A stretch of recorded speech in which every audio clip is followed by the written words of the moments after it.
I përshëndes të gjithë teleshikuesit e TV Jupiterit. Në programin ton Let's Talk, pra le të flasim, e kemi të ftuar një personalitet mjaft të shquar, që është poeti, shkrimtari Xhemil Bytyqi. Xhemil, mirë se erdhët. Mirë se gjej. Spari përshëndetje kompanisë Jupiteri dhe gjithë shikuesve të cilët janë duke në shikuar e dëgjuar poezi nga një përmbledhje me një titull Në mbretërinë e luleve. Po ashtu ndihem edhe krenar edhe me plot fuqi, me qenë se gjindem në mesin e ju të dyve në rini. Ndoshta edhe unë dhe të kthehem në rinin time të dikurshme. Me ato mendime që dikur i kam patur e gjatë gjithë jetës i kam përcjellur. Xhemil, ne jemi shumë të lumtur që po merr pjesë në këtë intervistë dhe është e vërtetë që ndonjëherë na kthehen shumë shpesh korosit që na kthehen domethënë kujtimet e fëmijërisë që na kthehemi domethënë atë kohë. Në mbretërinë e luleve është krijimtaria juaj e fundit.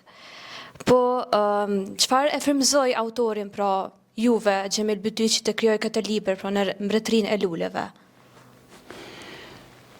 Mbretëria e luleve nënkupton një mbretëri më të fuqishme dhe më të mirë se ardhur për gjithë shikuesit, nga se përbëhet nga dy pjesë. Pjesa e parë përbëhet nga mbretëria e luleve, bukurit e tyre që i napin natyrës dhe njerëzimit shkëlqim. Në anë tjetër, përbëhet nga poezit të cilat i kam shkruar duke i shikuar bukurit e tyre dhe jam frymëzuar në atë nivel të bukurisë. Sa kanë me qenë të nivelit për shikuesit, ato vetë le të deklarohen apo përshtypjet e tyre le të japin publikisht apo në ndërdijen e vetvetes. Po si ka fillu dëshira për të shkruar libra? Kur ka qenë hera parë që jemi frymëzuar për të filluar, domethënë me shkruajt libra? Është histori e gjatë. Apo? Po. Do kishim pas shumë dëshirë me ndëgju historinë e juaj. Nga se për të shkruar poezi kam filluar të merrem qysh në vitet e hershme me 1958 e mëtej. Në më thonë, para një viti është batu edhe libri i poezive të para, edhe pas 60 viteve të them, nëse llogarisim, sepse ato poezi janë mbledhur dhe janë ruajtur në sirtarin tim të brendshëm. Po erdhi koha që atë përmbledhje të dikurshme ta publikoj para brenda këtij viti ka dalë libri i tillë. Sidoqoftë kam filluar të shkruaj në fillim i frymëzuar nga Naim Frashëri, poeti i madh, si dhe nga poeti i mirënjohur Ndre Mjeda, të cilët i kam pas për qefi, sidomos në periudhën time të re, më thonë, dhe se kam qenë në gjimnaz. Dhe kështu i kam vazhduar shkrimet, edhe pastaj jam marrë me shkrime të cilat gjithmonë i kam shkruar dhe i kam ruajtur në sirtarin tim shpirtëror, të cilat me kohë janë botuar edhe publikuar, sa janë të nivelit, vetë lexuesit le të deklarohen edhe përshtypjet e tyre të napin haptas. Po, pse lulet janë në qendër të këtij vëllimi poetik? Dhe më thonë, çka simbolizojnë ato në krimtarinë e juaj që e keni shkruajt në këtë libër? Çka simbolizojnë lulet? Këtë libër, kur kam shkruajtur, paraprakisht jam frymëzuar nga një zhanër i veçantë i poezisë japoneze, që quhen Gogyoshi. Japonezët janë të dhanun së tepërmi ndaj artit. Ndaj artit, domethënë, kanë shkruar poezi në oborrët e tyre mbretërore, ku janë mbledhur poetët dhe kanë shkruar. Është karakteristike se dikur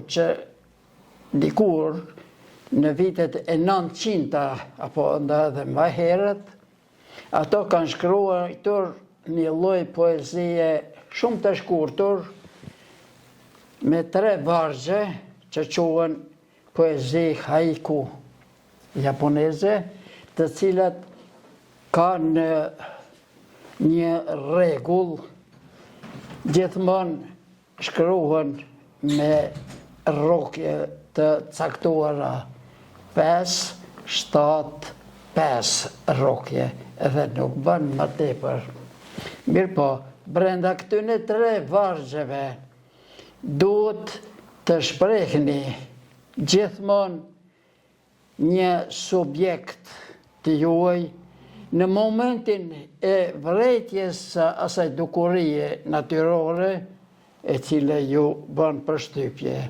Dhe këtë duhet ta thuni nëse. Në vargun e 3, sidomos duhet të jepet një lloj mesazhi për të tjerët, e cila duhet të frymëzoj në çdo pikpamje në drejtim të jetës së mëteme. Tani kalojmë në llojin e dytë të poezive japoneze që quhen tanka.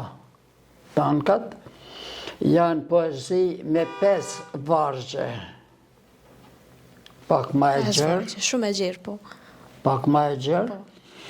Po ku keni mundësi të shkruani pak më në 2 fjali, edhe më tepër se sa në haikut.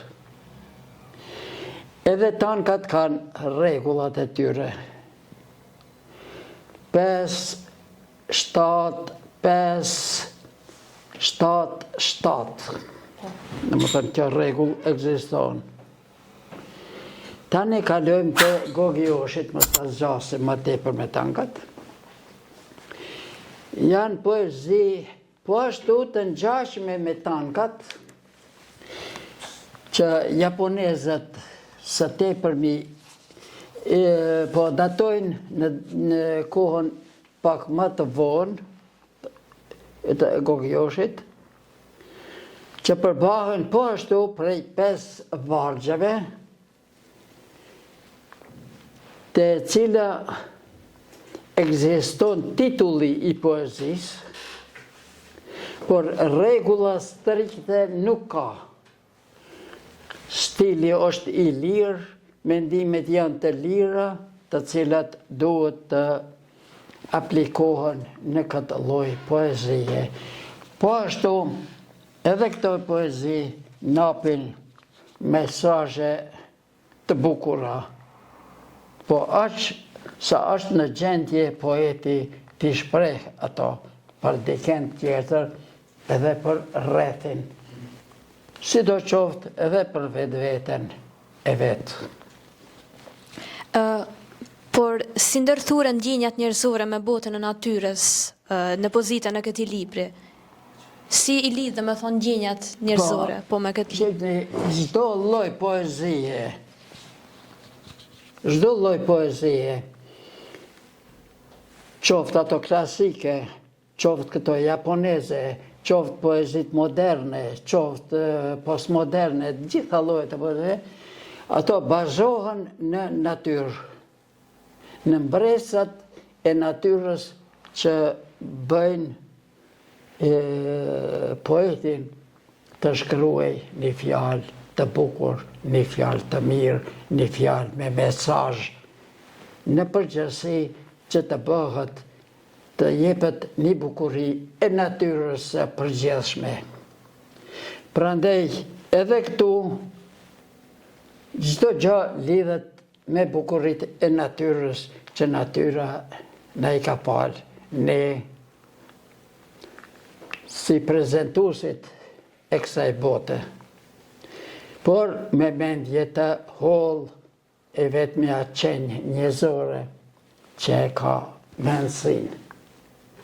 Prandaj, edhe këtë poezi tek njerëzit lejnë një përshtypje të bukur, të bukurisë, të esencës në përgjithësi. Po, sipas orarit kështu, a keni ndonjë orar kështu të caktuar apo një kohë të caktuar kur e ndjeni vetëm më të frymëzuar për me shkruajt? Jo. Për me... Kur doni ju në moment të shkruani, atë nuk mundeni. Është e kotë. Për shembull, të them unë tash do ta shkruaj një poezi, është e pamundën.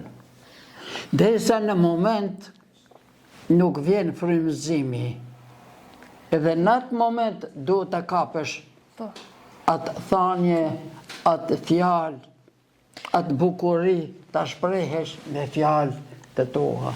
Se përndryshe qëllimisht kur fillon me shkruar diçka është e pakuptimt. Nuk mund, nuk ka rezon poezia me shtytje. Jo dhe ta shkruaj në një poezi, nuk ka. Do më thonë nuk e keni ndonjë kohë të saktuar kur ju vjen frymëzimi vetëm atëherë kur ju vjen e shkruani? Jo, shefni, kur vjen frymëzimi, në atë moment do ta shkruash. Po normal. Se përndryshe ik edhe kur së zen, nuk e zen. Nuk mundesh kur dush me shkruajt diçka po. Jo, kur dush. Jo, kur dush. Jo. Normal. Jo, kur dush. Në moment kur të dhezet, si me thonë, një signal I bukurisë, atër mund të shkruash edhe të shprehesh atë me fjalë. Unë me shumë dëshirë I lexoj poezitë e juaja në kanalin ton Seven Journeys, Jupiter Seven Journeys, unë I lexoj poezitë e juaja me shumë kënaqësi dhe do kisha pas dëshirë që me lezu tani një poezi nga libri në mbretërinë e luleve, nëse Ta dëgjojmë. Të kishe pas shumë dëshirë, besoj po. E juaj. Po. Supozoj se është I shkëlqyeshëm. Po, unë dhe Lordini tani do ta lexojmë nga një. Se do të tingëlloj bukur në vesh. Po, besoj që po, shpresoj. Po, para së gjithash edhe të publiku të gjerë të cilët janë duke na dëgjuar. Tash do të më zgjedh një cila është më e mirë, që mundet me tingëllu më mirë, tash po lexoj disa, I shikoj disa rregull, unë po e zgjedhin në mbretërinë e luleve, pasi dhe ju keni shumë dëshirë besoj këtë poezi. Në mbretëritë e luleve hyra, më erza më spërkatën, miqësisht në mesin e tyre më bekuan, më art pamor të luleve, më fisnikruan. U bëra pjesë e ndjenjes së tyre. Të me thonë kaq, po, se me ndova që ko ma shumë. Vazhdoj me Lordenjon.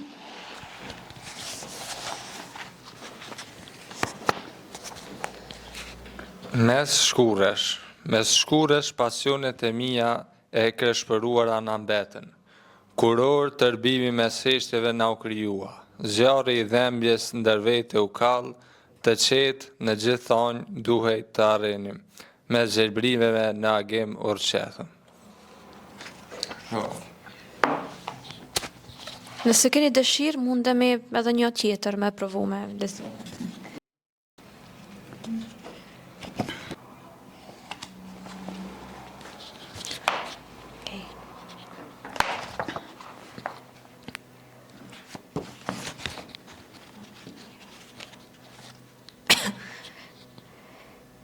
Fyll i heshtur. Fylli i heshtur fishkëllante. Këngës me qetësi ja thoshte. Burri në vete, burëri tregonte. Fjalë të mbështjellura me fuqi i kishte. Vashës dashuri duke i shprehur. Shumë e bukur, shumë të bukura poezit. Po vazhdoj me Lordinjon, nëse ka dhe ndonjë poezi, nëse ka dëshirë, ose me vazhdu me pyetje.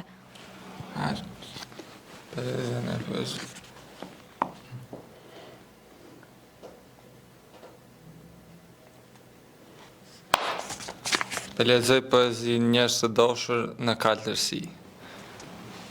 Njerëz të dashur në kaltërsi, njerëz të veshur me kaltërsi, disa më shumë vlerësi, shumë pak njerëz u vrejtën, të tubuar nga surët e tjera të rrezikshmit ishin laramanët. Po vazhdojna me pyetjen. Profesor, cili ishte mesazhi më i thellë që ju dëshiruat t'ia përcjellnit lezuesit përmes këtij vëllimi? Mesazhi kryesor është faktikisht mesazhi i luleve që natyra na prezanton. Përmes bukurisë së luleve, njerëzit, çdo njeri fiton një lloj mesazhi, një lloj bukurie, një lloj shtytje, një lloj jete sikur lulet që e kanë për të mbijetuar në bukuri. Prandaj edhe njerëzit si qenje të kësaj bote, qenje të gjalla, qenje të ndërgjegjshme, qenje të kuptueshme, duhet ta kuptojnë edhe botën në tërësi. Bukurit e saja, bukurit e botës që bota në i sjell ne. Ne duhet të përveçojmë ata. Të përveçojmë ato bukuri. Të sjellim në mendsinë tonë, të përshtatemi ligjeve të natyrës e jo të përshtatemi të merreve, sikurse që në botë ngjajnë, por të kthehemi ka realiteti i bukurisë e jo i shtytjeve të pandërgjeshme që sot mbijetojmë ne në një lloj katrahure, çdo kund në botë, por edhe këtu tek ne. Faleminderit, profesor. A ka poezi që i kushtohet dashuri shpirtërore apo edhe jo përmes vazhjeve të luleve? Shife, lulja është një simbol i bukurisë. Që adhurosh një femre, një lule, është sikur një jetë i adhurosh. Me atë buzëqeshje tënde, që e thash atë, ajo do t'jetë e vërtet. Apo, se të pëlqej fjala. Po. Prandaj, në këtë aspekt, çdo poet, çdo njeri, pavarësisht për profesionit të tij, dashurinë që nga fillimi deri në vdekje, ajo ekziston, edhe mbi jeton tek njeriu. Edhe në moshat e shtyra, ajo si fenomen i natyror ekziston. Prandaj, gjithmonë, Femërës duhet të dhurosh gjithmonë një buzëqeshje të ëmbël, e po jo buzëqeshje të hidhura, të tharpta të rëtin. Amerikanët thonë, edhe në qoftë se s'mundesh diçka ma tjetër, bile një buzëqeshje të tharpt qoftë, atë do t'ja dhurosh dikujt. Po që nuk e kupton se është e tharpt. Po si do qoftë, lulja edhe buzëqeshja janë fenomene që duhet të përcillen gjatë jetës tek njerëzit me dashuri. Faleminderit profesor për përgjigjen. Si e sheti lidhen midis artit poetik dhe bukurisë natyrore që përshkruan në libër? Po shefe, çdo pamje natyrore jep një bukuri.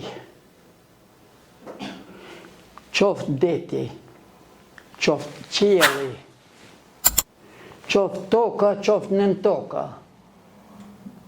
qoftë deti e qoftë nën deti, gjitha e kanë bukurit e veta. Prandaj ato duhet për të hetuar edhe për të shprehur në mënyrë sa më të bukur, e cila varet pe aftësisë së poetit dhe shkrimtarit, i cili ka afinitet ato bukuri të shpreh.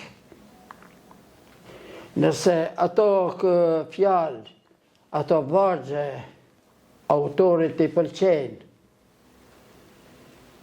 po ndoshta edhe të tjerëve të cilët i lexojnë ato vargje, edhe ato do të kënaqen me ato shprehje të bukurisë së natyrës që natyra na i ka falë.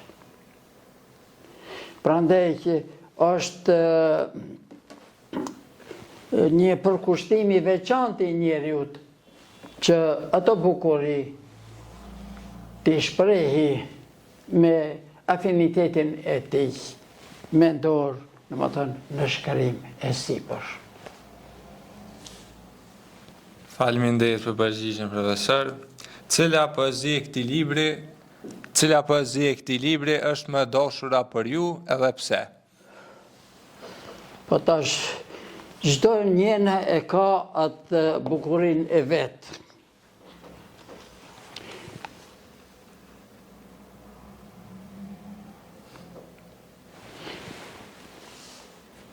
Dhe zokte, qife, është njëna prej poezive. Pranvera e hershme. Po, pranvera hershme. Pranverë me mjegull ishte, erërat të shfrynuara frynin. Me rëmbin qosishin horizonteve për balli fuqishëm që ndreja gjërsa djeli rrezet lëshej. Një moment, më thënë, kur njeri gjendet në mesin e pranverës, se pranvera është një stinë e cila gjithë njerëzimin e stimulon për aktivitetet të ndryshme. Qoftë në punë, qoftë në poezi, qoftë në çdo profesion. Domethënë, fillimi i një pune, pranvera, domethënë, e një stinë ku njeriu aktivizohet më së tepërmi edhe ndjen aftësinë e tij përballë natyrës së shprehur. E kisha edhe një pyetje. Po, Me sa ku mujt me vrejt, juve ju pëlqen me shkruajt më së shumti për temën e natyrës, kështu. A kemi ndonjë temë tjetër të preferuar të cilën ju keni dëshirë që ju flenë më shumë në zemër për me shkruajt, apo veç më së shumti për natyrën? Cilat nga tema i preferoni më shumë? Shifre, temat e poezive janë të ndryshme, edhe titujt e poezive janë të ndryshme, edhe këtu ka poezi të ndryshme, dhe më thonë, jo vetëm për natyrën, po edhe për rrjetet e jetës. Për shembull, kemi poezi të ndryshme, nuk është fjala vetëm për natyrën. Po, a keni ndonjë tema të preferuar?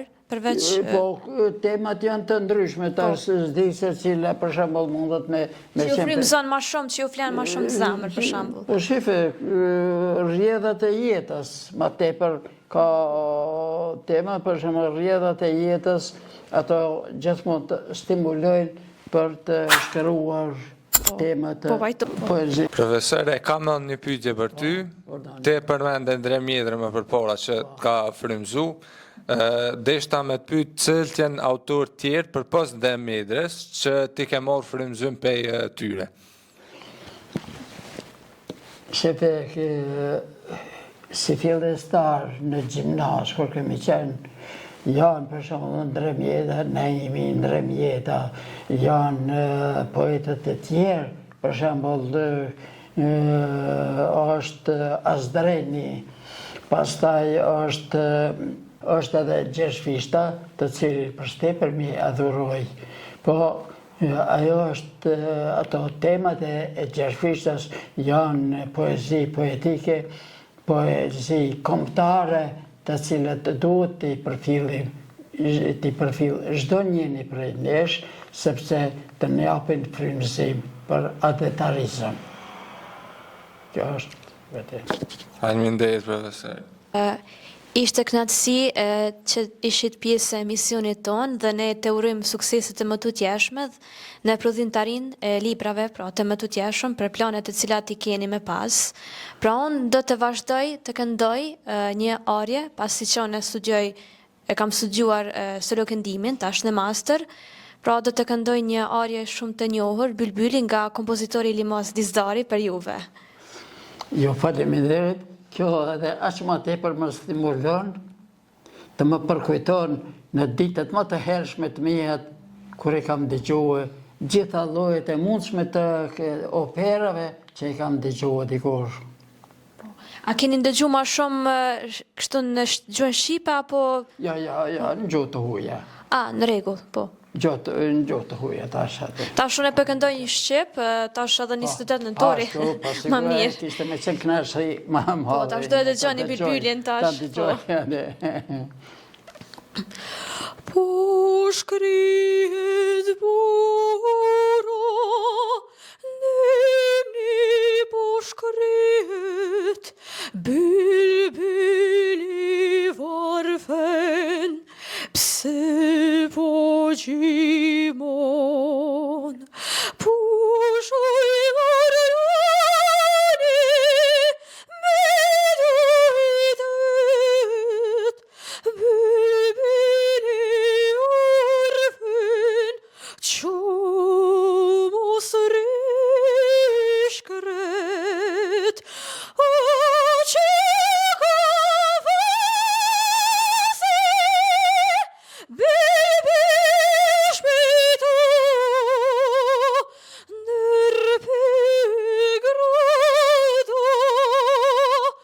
Bylbyl flutro, o që ka fazi, Bylbyl shpito,